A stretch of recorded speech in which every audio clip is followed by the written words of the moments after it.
Welcome to the Ayn Rand Fan Club. I'm Scott Schiff along with William Swig. William, how are you? I'm doing well. How are you? I'm good, thank you. Well, today our guest is Dave Goodman. He's an online friend. He's active in online objectivist discussions. Welcome to the podcast, Dave. Hey, thanks for having me.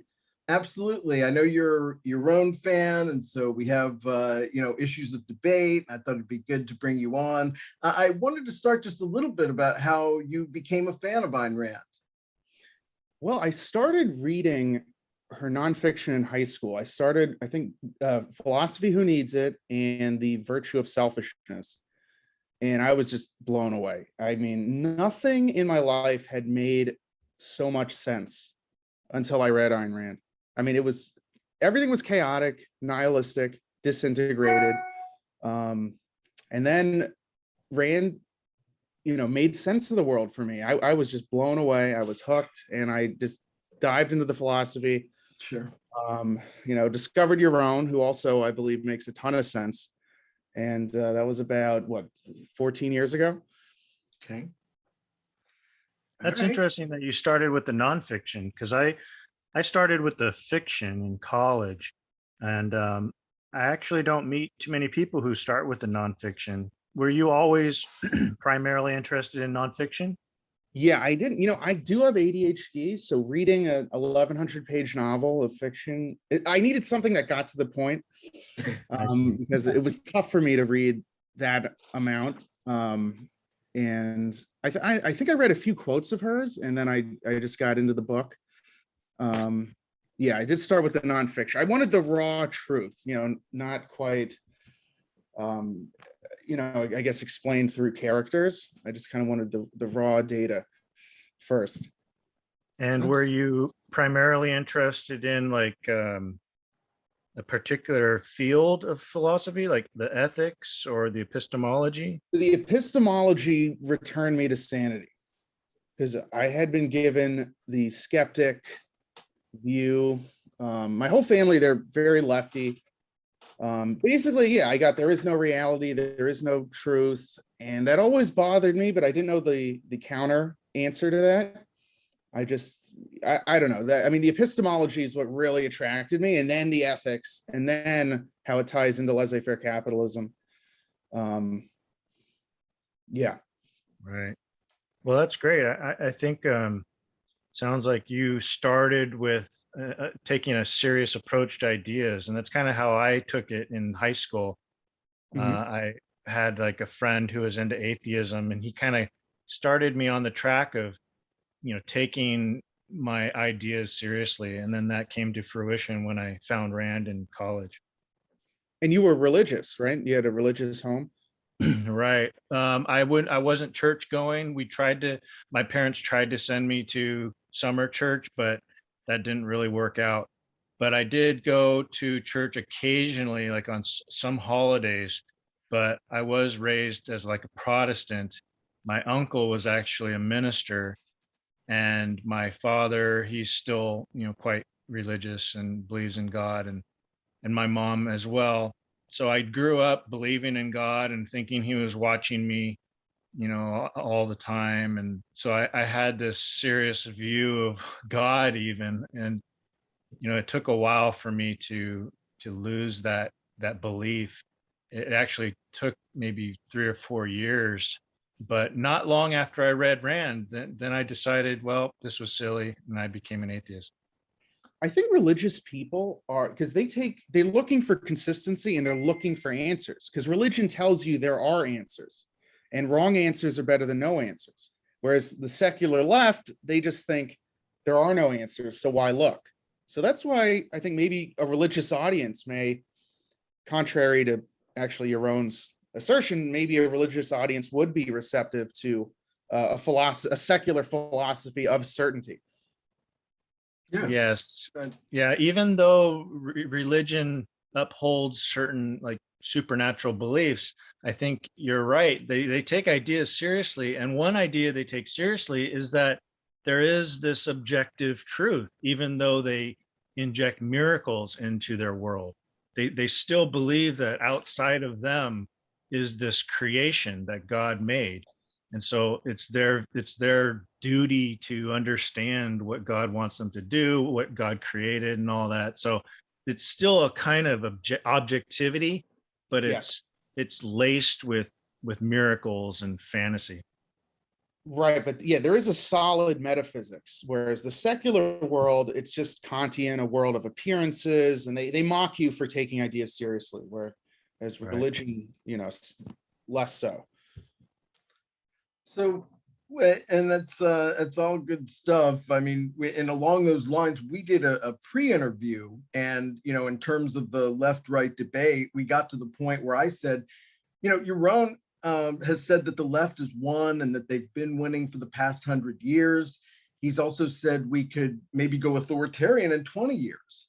And so my question was, how much longer are we supposed to keep waiting for this right-wing Tucker Carlson authoritarian leader that Yaron claims is been prophesized in the dim hypothesis and about to become a much worse threat than the left year after year? Well, we saw a little bit of that with Trump and the alt-right, you could argue. That type of nationalist, anti-trade fascism, the racial nationalism of the alt-right. It's just falling into the left's trap of finding other people on the right to call a bigot in hopes that they won't call it of us. And I got sick of that. And I mean, I'm not saying, racism doesn't exist, but it exists on the left and right. CRT is racism.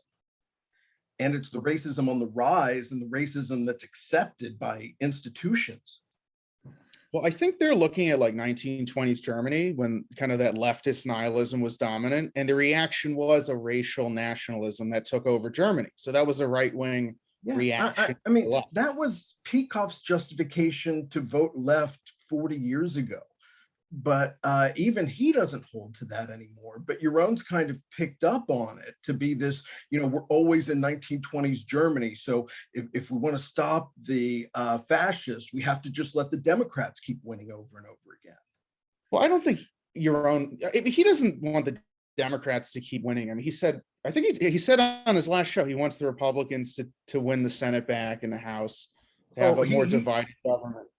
I heard him at Ocon say that the only political issue that matters right now is getting rid of Trumpists and making sure the next candidate isn't a Trumpist. Well, that's the only political issue of importance right now. I mean, Peikoff voted for Trump. Is that Peikoff's view? Is that ARI's view? And who determines who is a Trumpist? Does he get to call DeSantis a dictator too?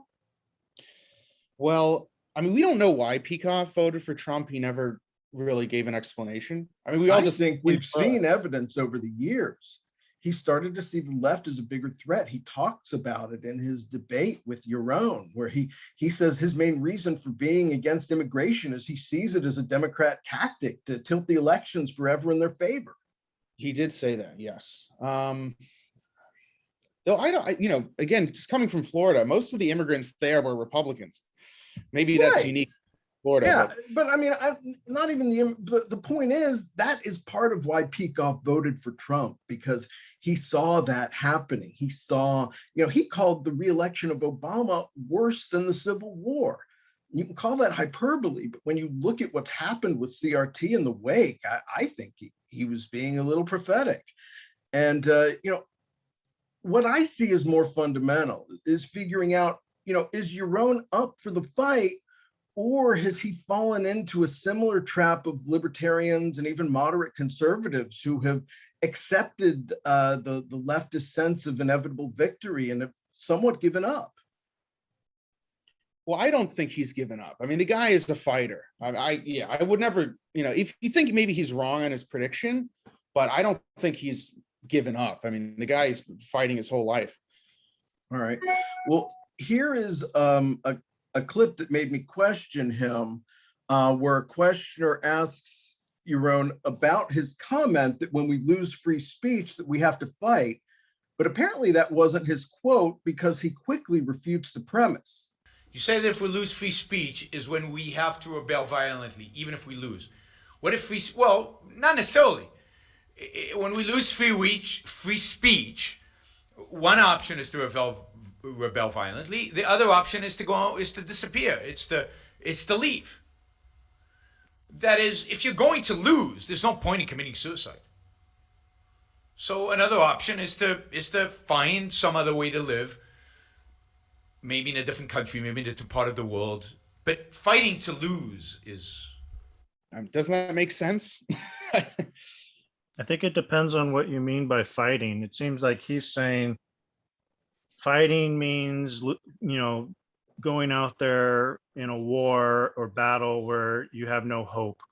But fighting can also mean resistance. You can have an underground resistance movement where you're fighting the enemy, hitting them where it hurts and then retreating to a safe house or something. Yeah. So there's all different ways of fighting.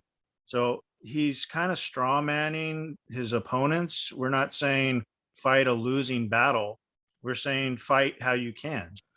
I mean, I agree with not committing suicide. The real problem is when we're uncertain of victory, anyone can declare the fight unwinnable at any point as a rationalization not to fight. Sometimes maybe a group could win, but there's no one to rally us. He's letting us know ultimately that besides fighting, there's another option that we may not have known about: flight. I mean, at the point things get so bad in the US that everyone is leaving as refugees and we're just supposed to join that mass of people and that should go smoothly. The left uses their belief in inevitable victory to demoralize us. We sometimes have to fight without knowing whether we're going to win.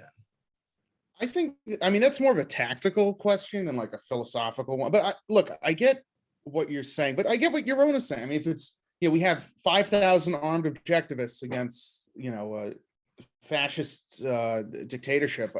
Maybe it's better if we just invade Puerto Rico or something instead of staying and fighting here. I mean, that doesn't mean he's giving up the fight. I mean, he just wants to be smart. He's like, should we get slaughtered, or maybe we could go to Galt's Gulch? Or if we have to, he would fight. He's talked about if he's in a concentration camp, he'll kill a guard if we're really at that level of back against the wall.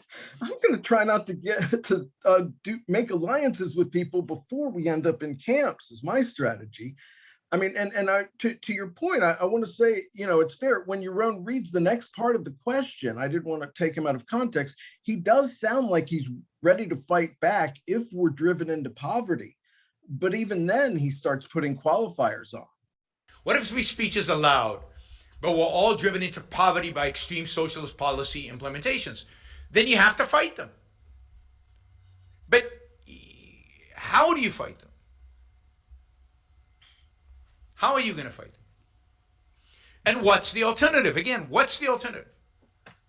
So let's say, we fight them and we bring back Donald Trump, who wants $2,000 checks and wants an infrastructure project and wants all the things the Democrats want and wants to drive us into poverty in the name of national conservatism. You place one socialist with another socialist. If there was a viable plan to establish free markets, and there were enough people who could make that plan work, and we were being driven into poverty with socialists, then you could launch a revolution. I'm not sure why you need it, because if you've got enough people to support such a revolution, couldn't you just win at the ballot box? Well, that's a fair point. I mean, it's an intellectual battle. That's how, an armed revolution, or, that's really I took that to mean if we're driven into poverty, then he'll start thinking of ideas of how to fight, but still only if there's a more perfect right, which he himself says he believes is the long-term threat. But, his comment at the end is the real kicker to me, where he realizes his own logic, that if you have enough people, you don't need a revolution anyway. So in this reality in which we all live, when will we fight? Only when there's an electoral majority of revolutionaries? Well, he's fighting now, right? He's doing podcasts 4 days a week. I mean, because we're not quite at the level where we got to get the guns out, I mean, and if we get to that point, the world's probably doomed anyway. But but yes, he would. I would fight. He would fight if it's really like the whole world's Venezuela and I'm being rounded up by the Gestapo. Yes, the guns are going to come out. But right now, I think he's doing. I mean, the movement is growing. So we don't have to get the guns out. I mean, he's getting $600 a day per show. Yeah, I mean, that's it's great that unbelievable. he's getting personal contributions, but in terms of what's going on with the movement, I mean, for my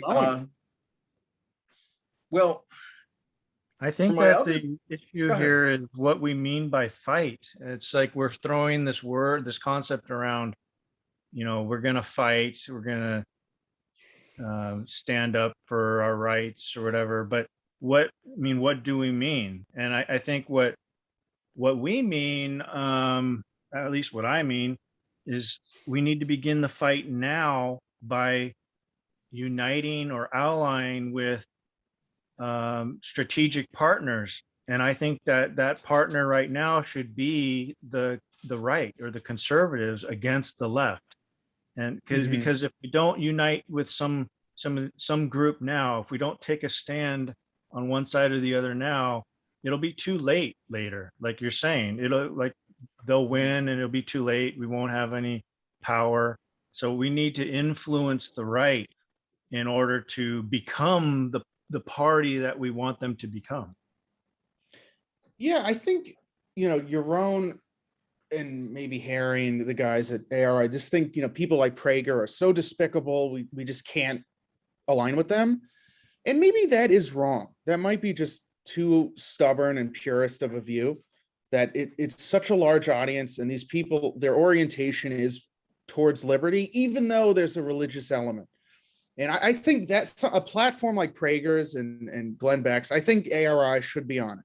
I think, Well, I just saw this morning a new PragerU video that had Amy Peikoff on it. So I think others are starting to agree with you. Yes, it was about, tech censorship.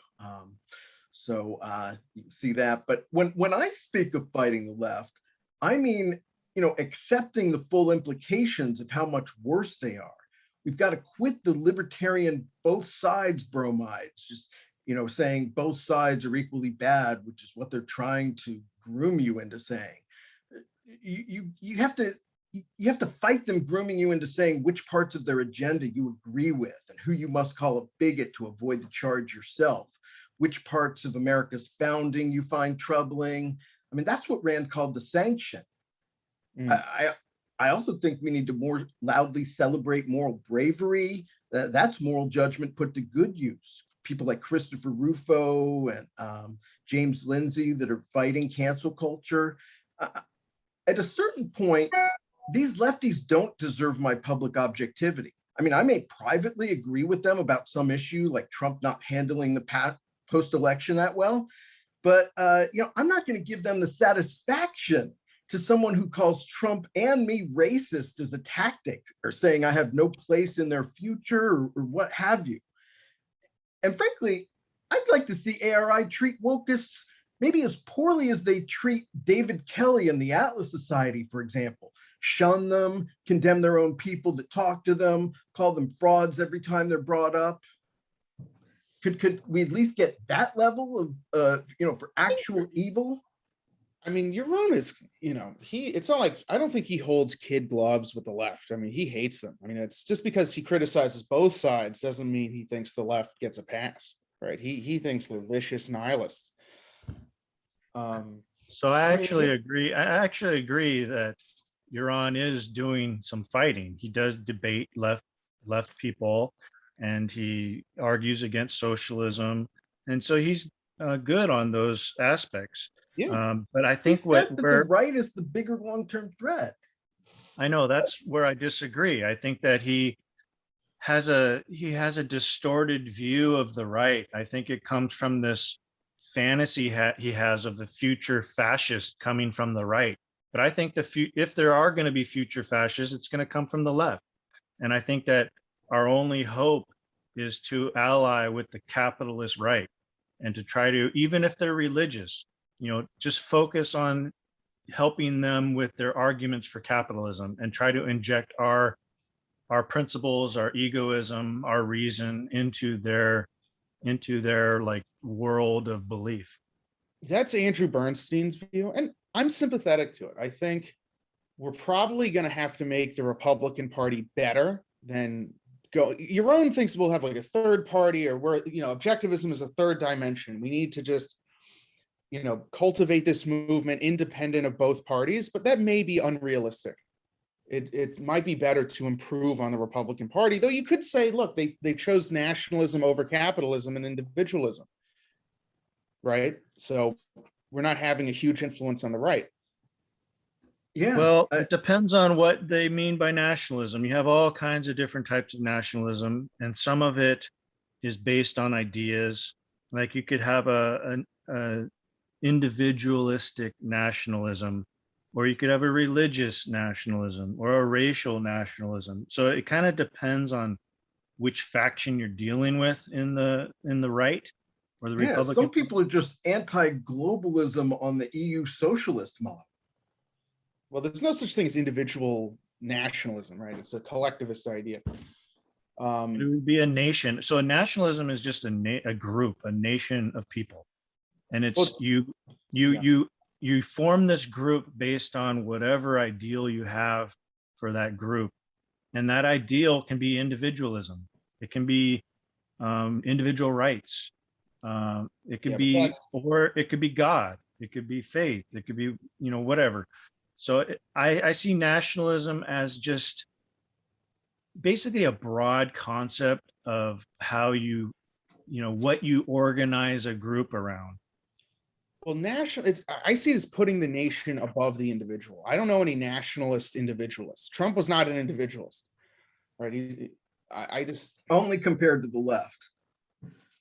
Compared to the left, well, first of all, I don't think Trump believes anything. I think there's an individualist element on the right that doesn't exist on the left, and he had to placate to that group. Great, and just placate me. I mean, at least talk about my rhetoric instead of voting for the people that say they're out to end me. I thought, there's something to it. I guess they're concerned about it being co-opted by religion, and you guys think religion is it's dying out. It's not a threat, right? Momentum. I mean, and I see wokeism as the new kind of post-Christian religion. So that's the perspective. But for the other clip of evidence I wanted to play, and I think we talked about this one, I offered this announcement of his from late 2019 that he was going to be actually stepping back from the movement. So, as you know, over the last few years, I've become less involved with the Ayn Rand Institute. I'm chairman of the board, but I'm no longer CEO. I'm no longer basically full-time dedicated to promoting Ayn Rand's ideas. I do this basically on the side as not as a full-time job, as probably a minority of my time, significant minority of my time, is now dedicated to promoting Ayn Rand's ideas. That is going to get more so, not less so. That is my other activities that are not related to promoting objectivism are actually going to take up more and more of my time, starting tomorrow, and probably increasing so at least for the next few years. Well, he's still very active in the objectivist scene. It's just he was trying to make more money from the hedge fund. I honestly thought it was part of some contract negotiation at the time, but yeah, look, maybe it was to leave and do more on his hedge fund or his Substack. But I mean, did that sound like someone who's fully committed to the culture wars? Well, does that mean he's not committed? Look what he's done since he made that statement. Was like a year ago, right? That was not recent. Yeah, like a year and a half ago. He's flying all over, giving talks, doing 4 shows a week. I'm not doing that. There is no objectivist movement without Yaron Brook. Bottom line, in my opinion, who is more active than him? So he wants. Well, he's I have to disagree. Okay. Yeah, you just said that there's no objectivist movement without Yaron.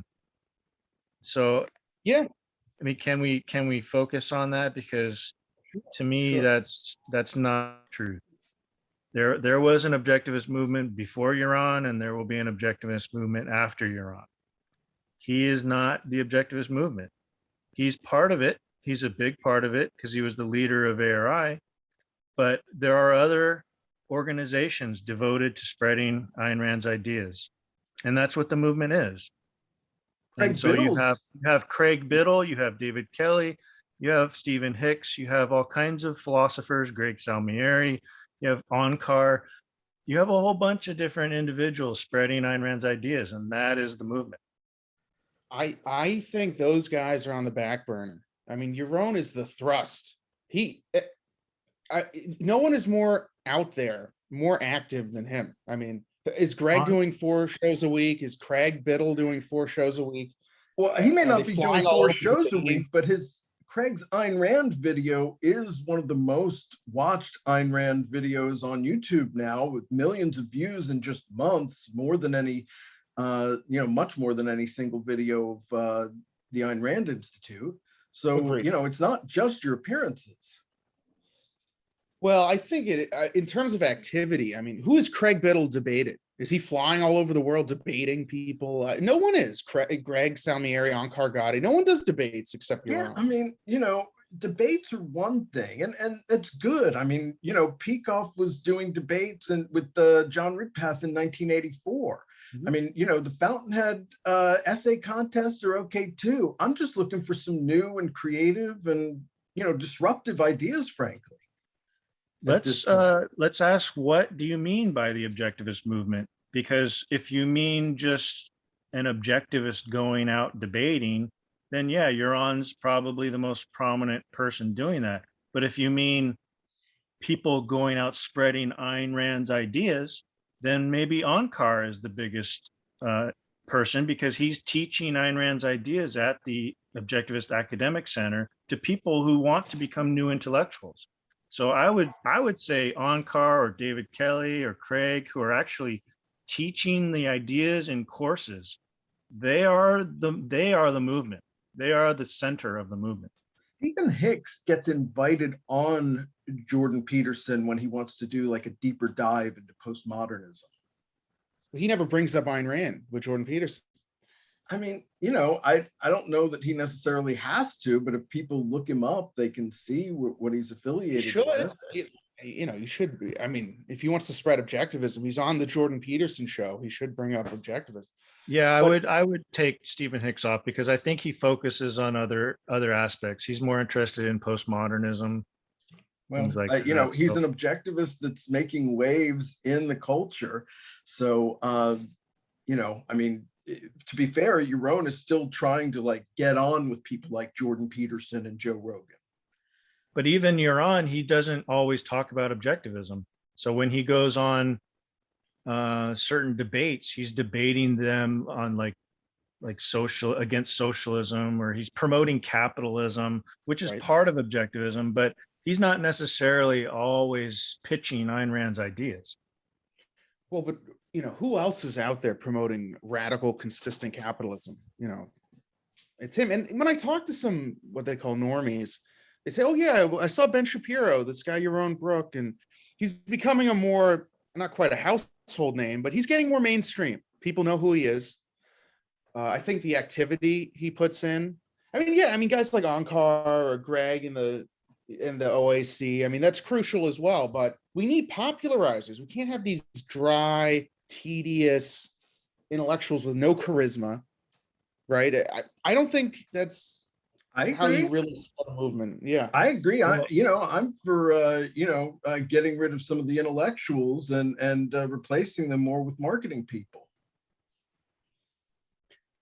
Right. Well, I also like the idea of pitching it to the public. So I'm all aboard on that. And that's kind of what I try to do sometimes. I've been involved in forums and podcasts, and I enjoy interacting with just the general public and trying to form groups. We have these Facebook groups and Reddit groups and online forums, and these are the sorts of things we need, these sorts of organizations and groups to just build this community and then spread our wings and into all branches of life. Yeah. Yes. And now for this last clip, Yaron goes on to talk about suggestions that he do PragerU videos. And while he thinks that's objectively a good idea, it's not really something that he considers, something he wants to do. Say I should make Prager University and do short videos, scripted videos, and there's a long discussion about these kind of videos that need to be done. And let me just say, I'm not going to do it. I mean, you should make those recommendations to Ayn Rand Institute, and I think Tultz Fani, who's the CEO of the Ayn Rand Institute, knows about this and intends to do those kind of videos and wants to do those kind of videos. But it's not going to be the videos I do or want to do or care about doing. I think you're right that they're effective. I think you're right that they need to get done. I think the objectivist movement needs a lot of short videos, scripted videos, well-produced videos, nice background, graphs, all the niceties of Prager University and the other successful videos that are out there. It's just not me. It's not what interests me. It's not what I care about. And I am selfish here. I'm going to do what I enjoy doing. And since my primary focus is not changing the world, my primary focus right now is not advocating for objectivism, I'm not necessarily going to do what is most effective. I'm going to do what's most fun for me and that I think is effective. It wouldn't be fun if I didn't think it was effective. Well, okay. I mean, again, he's not the CEO of ARI, right? He's just acting as a private citizen doing a podcast and trying to make a bunch of money with his hedge fund. But I do think it is a mistake for ARI not to use Prager's platform. I think that is a huge mistake. And maybe they're going to change their mind, seeing what how effective Craig Biddle was at using that platform. Yeah, I hope they're able to admit when they're wrong. I mean, basically, Yaron is saying that they're effective and they need to get done. He thinks the movement needs it, but it's just not what interests him or what he cares about. I mean, he said his primary focus is not changing the world or advocating for objectivism. So he's not necessarily going to do what's most effective. Yeah, I think he has every right to that attitude, as long as he's not chairman of a group dedicated to advocating such ideas. Well, chairman isn't the CEO, right? He's just kind of the high priest. Well, I would think it's meant to be someone who does more long range planning rather than the CEO doing the day-to-day operations. I don't exactly know what his function is as chairman, and just to make sure the philosophy is being kept, or he vetoes certain things. But again, I would never say that. And that clip is very old, right? Since that clip came out a year ago, I mean, I would never say he's less active or less passionate. Like, probably more so. He was advising the person to get in touch with Tal to suggest it. Maybe since they asked Yaron could have suggested it. You're right. It's an old video. I mean, that was the end of 2019. Where are those videos? I think that Yaron's just saying that he's taking a step back. He's still going to do some of the activism in objectivism, but it's not his primary focus. So I don't have a problem giving him that. I mean, if he wants to, he's getting older, he wants to focus on other things, that's up to him. And I'm fine with that. The only problem I have is when, when some people say, like what you're saying, Dave, is that he's like the main thrust of the movement. And I don't think that's true. And if he's the main thrust, we need to have him not just having 1 foot in the door and 1 foot out. I wouldn't say he has 1 foot out. I mean, has he been less active since he made that statement? I mean, are you guys going to that debate in Philadelphia? Or no, but I plan to watch it. He's debating Richard Wolff October 12th. I'll be there in Philadelphia. Yeah, I don't see him as less active or less passionate, despite that statement. I think the guy's a workhorse, and he has the most personality. He's out there. He puts himself out there the most. We need 100 guys like him. I mean, unless they're all telling us to vote for the left. Well, he didn't say vote for the left, right? He hates Well, the he left. has said he wants the right to be an opposition party. Opposition means the party out of power. Well, he's saying when they're out of power, they're a decent opposition party. That's what I Right. heard So him say. that's how he wants them to be, out of power. I mean, he never explicitly said that. I think. Yeah, you're right. I mean, it would be terrible to explicitly say that. Well, I don't think that's his view. I think he thinks divided government buys us time. You have, let's say, a Democrat in the White House, Republican legislature, like in the 90s, we did pretty well. But I think if it's a good Republican, I think he voted for Mitt Romney. I thought you said a good Republican. Well, one who's not a nationalist. Oh, come on. Lunatic. It's a fine line between that and selling out to the left. Well, I mean, is it fair to say he's selling out to the left? Mitt Romney? Yes. Yes. Oh, Even his own. Yeah. Actually, I agree with you there. That I agree. Mitt Romney is, he is a bit of a weasel. But I understand what you're saying, but this goes back to what I was saying earlier. Which Republicans are okay? Does Yaron get to make those calls? Is DeSantis disqualified? He's my candidate. Well, it's your own show. He could have. Yeah, I understand, but he said this at Ocon, that the only issue of political importance was getting rid of the Trumpist effect from the Republican Party. It's like, well, so what does that mean? And who gets to make those determinations when the road is clear? And who's a Trumpist? Nikki Haley worked for him. I guess basically the nationalist anti-reason conspiracy theory. You can slap that label on anyone. That's what the left does. But that's what Trump was. The people who think the vaccine's going to kill you and QAnon and the anti-intellectualism of the right deserves criticism. Is out there, and you know what? He still tried to tamp that down much better than the lefties try to tamp down their own crazes. Wasn't it it was the left that tried to warn us about the vaccine when it was Trump in the presidency? It wasn't Trump who was saying the vaccine would kill you. It was the left who were injecting skepticism about it. Right. Then that switched. You can say Trump got booed by his own people, but your problem then is with the voters. Well, it's with the whole rebellious types who go after any renegade candidate, or who support any renegade candidate like Trump, because Trump gets support from progressives. It's like he's a populist president, he was, so he'll get support from both sides who are just anti-establishment. And they have all kinds of crazy ideas. Some are really dumb and not based in science, but then some are, you can respect them for having a stance, like freedom against vaccine mandates and that sort of thing. So it's a complicated issue, but I think there needs to be some clarity here in that it wasn't Trump who was against the vaccines. He was trying to get them produced super quickly and then given to everybody. That's true. In fact, Yaron says that's one thing he gives Trump credit for. Right. Well, he reined in the FDA to get those approved. But I can't really defend Trump. He's a pragmatist.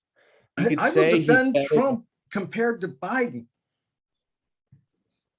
Are they that different, to be honest? Yeah, this is what happens with libertarians. They try to just say both sides are equally bad as a way to obscure the difference between because if the worst side is really that much worse, then we have to stand up and fight them. Biden is a puppet of the left. He's not a real president. He's not a real man. At least Trump was his own person. He would come out on stage and speak his mind. I mean, you knew everything that was on his mind, whether it's good or bad. With Biden, he can barely articulate what's on his mind. And when he does, it's just a regurgitation of what he's reading on the teleprompter. He's a puppet. So it's like, Yaron has called him do you want senile. a president who's a man, or do you want a president who's a weasel? Well, Trump is a lot smarter than Biden. But I guess Yaron's position is smart people with bad ideas are more dangerous, right? Like an idiot like Biden, he's not going to get anything done. It buys us time. But Trump, he's a manipulator, right? He makes deals. He's a good marketer. He could push stuff through that's dangerous, like an Elizabeth Warren. Yeah, well, you know what? Peikoff looked at all that too, and he pulled the lever for Trump. He did. Yeah, I wish I knew his it's reasons. really you know. appealing to Peacock. I mean, I think that what Trump has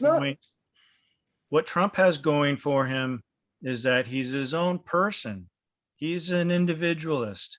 At least he's not the perfect individualist, but he's more of an individualist than Biden certainly is. And he's a fan of Ayn Rand. He liked Howard Rourke. You can say that he's sympathetic to Rand's ideas, and that's all we need. We need a sympathetic ear. And we don't have that with Biden. Biden's a complete mess. And the people who keep Biden upright are a complete mess. And they're even worse because they're the ideological villains. They're the ones who are feeding him ideas like vaccine mandates. The deeper pattern I saw was with never Trump or moderate Republicans, telling conservatives they were doing everything they could to fight for us. But then when Trump came out and actually started fighting, they were like, oh, this offends our sensibilities. We can't have that ruffian in here. And so, they told us but Trump exposed that they weren't doing everything they could for us. And that's when they hated him emotionally. That's where I think TDS comes from, putting this emotional hatred of Trump, because he wasn't going to let the left just slowly boil us. He was going to poke them and start trouble before they become unstoppable. I think you're giving Trump a little too much credit. And it can be argued, look, he's better than the left in some ways, the cut taxes and things like that. But again, the anti-trade stuff is a leftist position. I think we're just looking for a fighter. We were so desperate for a fighter, and we will take any scraps. Oh, Trump, he seems like a tough guy. Okay, let's rally behind him. But in reality, it is right to want a fighter if they're fighting for rational things.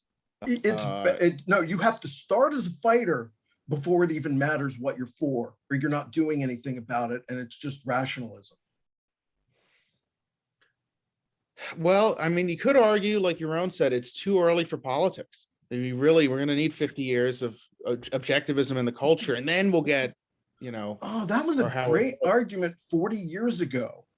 And then the culture went away from us for the last 40 years. MacArthur said every military defeat is cause it can be summed up as not in time. And I think that applies to intellectual movements as well. I don't even think it was a good argument 40 years ago. I think it's always the right time for politics, because that's what society is about. Is we're about applying our morality to a social situation. And so you have to just accept that it's the right time for politics. You can't say we need 40, 50 years to get our ideas to spread through the culture. No, you need to put your people, try to get your people into office. That's what the left and that's what the right does. That's what we should be doing. If you want to affect politics, you want to affect government, then you put people in office, or you try to get people elected, and you do it by appealing to common ideas that you have with the culture. I mean, if you don't have any common ground with the culture, why are you in that culture to begin with? It's like Ayn Rand didn't come to America and have nothing in common with America. She came to America because she had a lot in common with America. So anyone who agrees with Rand can run on that basis, run on capitalism. Like the right still promotes capitalism, or says they do. They give lip service to it. And at least they give lip service to it. So you could run on a capitalist platform and say, I have this new vision of capitalism, this new ideal, and run with it and see where you get. Yeah, I think trying to make the right better is an approach, but again, it's hard to predict these things. I do agree with you that we should be politically active. It can't just be behind the scenes. I don't know how much influence we really have, but if we did things like Prager videos, we would have more influence. Or joining with other liberty groups. Well, I mean, look, your own chats with libertarian groups all the time. I will say, I don't know if you heard our last video, but we did play a clip of him saying, when we're asked to talk to these other groups, I constantly ask, what would we do? And so, he said intellectual work has to be done alone, even if there's some crossover. So, that makes me question his commitment to working with others as well. I mean, it's also part of the closed philosophy that's what's behind some of the, trashing Biddle for talking to Prager when he's religious. It's sort of the same thing as when Peikoff was trashing Kelly for talking to libertarians 30 years ago. Well, look, they talked to Jordan Peterson, who's very religious as well. I think they just got excited that Jordan Peterson had such a young and large following. Yeah. They're too shy about talking to mixed people. Jordan Peterson, I'm sorry to interrupt, but he became famous by being morally brave. He stood up against forced pronouns. People want a fighter. Mm-hmm. And Jordan Peterson isn't as radical as we are. He appealed to another principle which objectivists have in common with a lot of Americans, or even just Westerners in general, and that's free speech. You should have the right to, use the pronouns that you think are correct. And that's a minor thing compared to saying selfishness is a virtue and abolish Medicare, right? I mean, we are so much more radical than some guy in Canada defending pronouns. Yeah, but we don't have to base a campaign on the most radical aspects. We could base it on what we have in common with people. Yeah, I guess there's a fear of dilution. It's interesting, William. One of the things that came up were ideas for collaborations, and I get some of that, and I do think I think it's important to consult with the partners you're working with as well.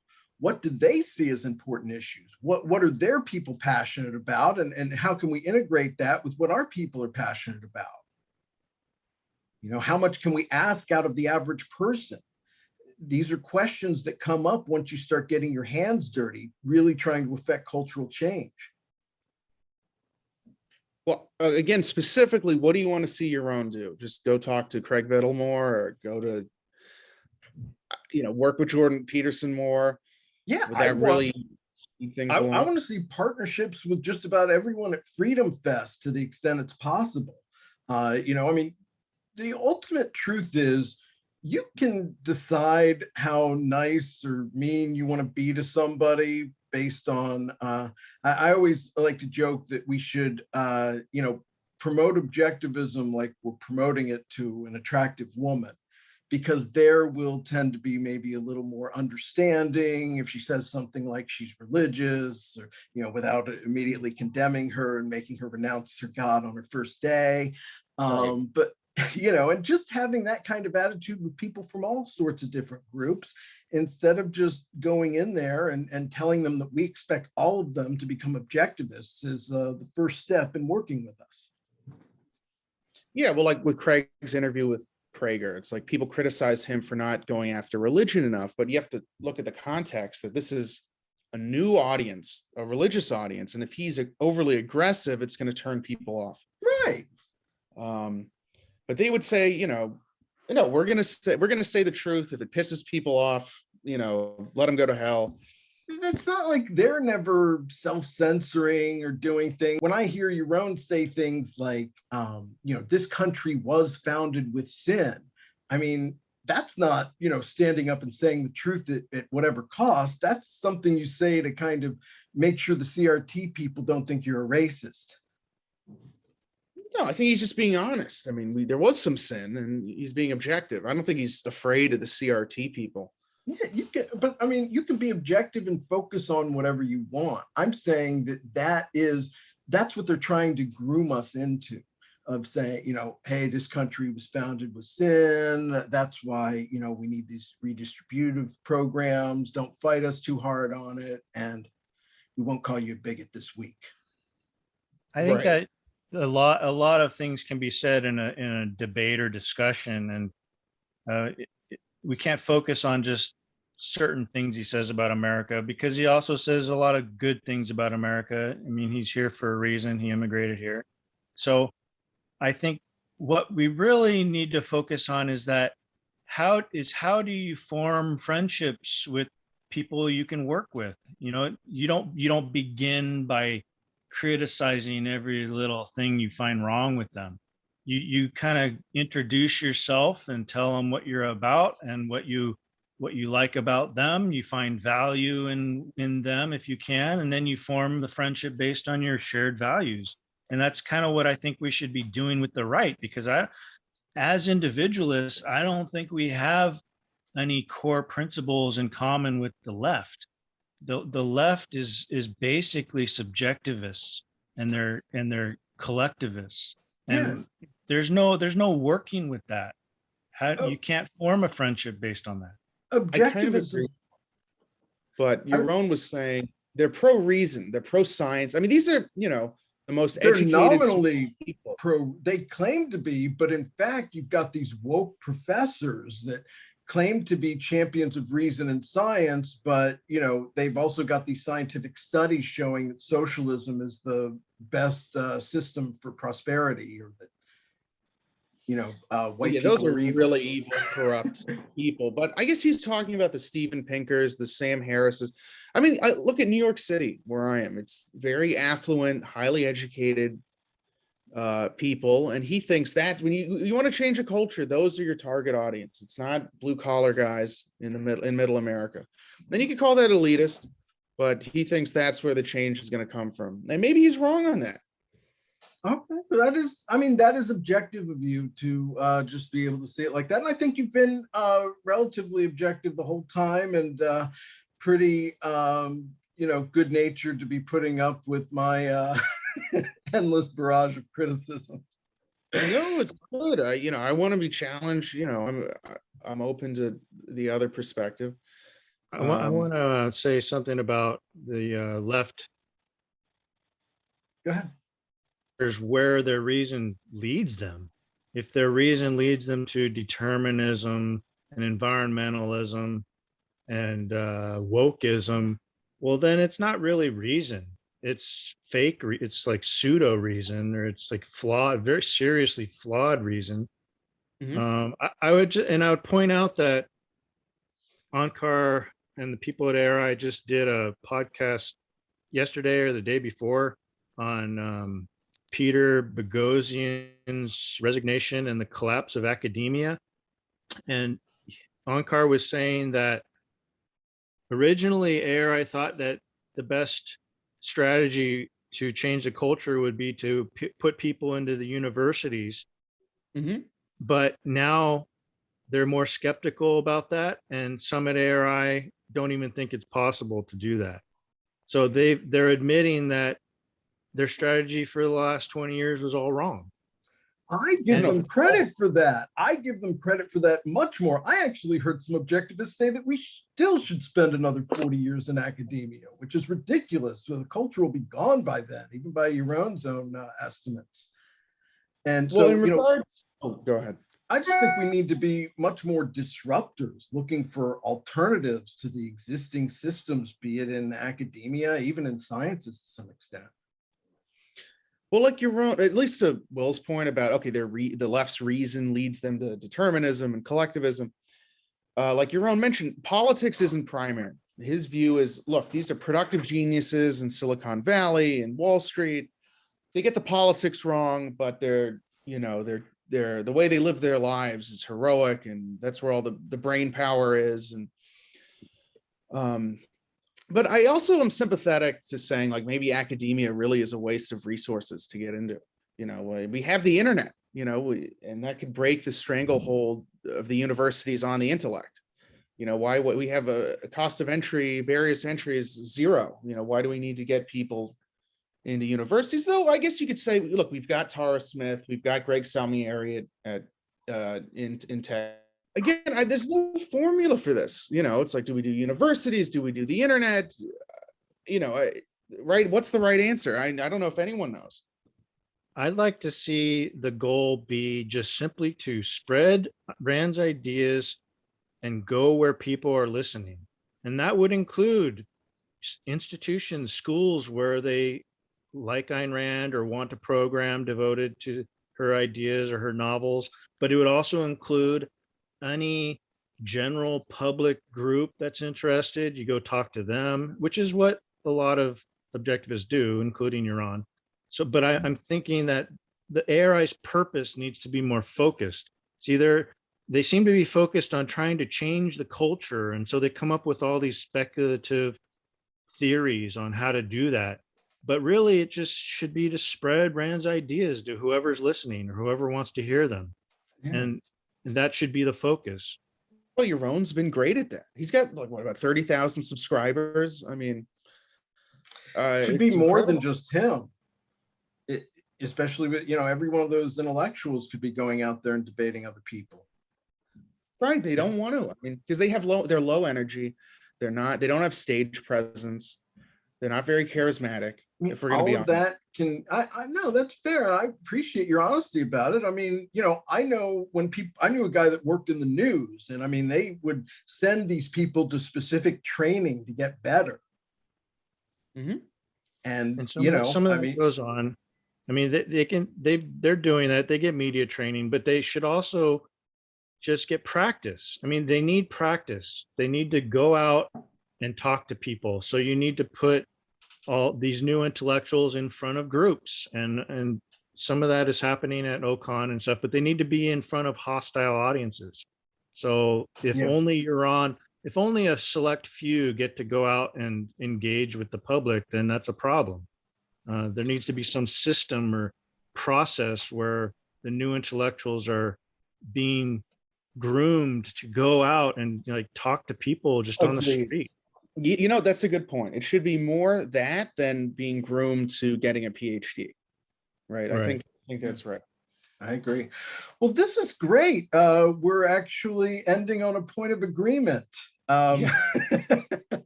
Well, Dave, I want to thank you so much for coming in. I really appreciate your attitude. Honestly, this is the type of thing that helps me break stereotypes about Yaron fans and ARI people, because I tend to think, oh, they're just going to agree with him all the time. But you've shown that's not true. That's actually one of the most hopeful things that I take from this. Well, thank you. I appreciate you guys having me on. This is fun. I always wanted to do an objectivist podcast. Good. Well, thank you very much, Dave. Yeah, I really enjoyed talking to you, and maybe you can create your own podcast and we'll come on that. Yeah, well, if I have time. Yeah, we'll do this again when, I don't know, I'm sure there'll be some other issues. And yeah, this was fun. Great. Well, this has been the Ayn Rand Fan Club. I'm Scott Schiff along with William Swig, and we will see you next time.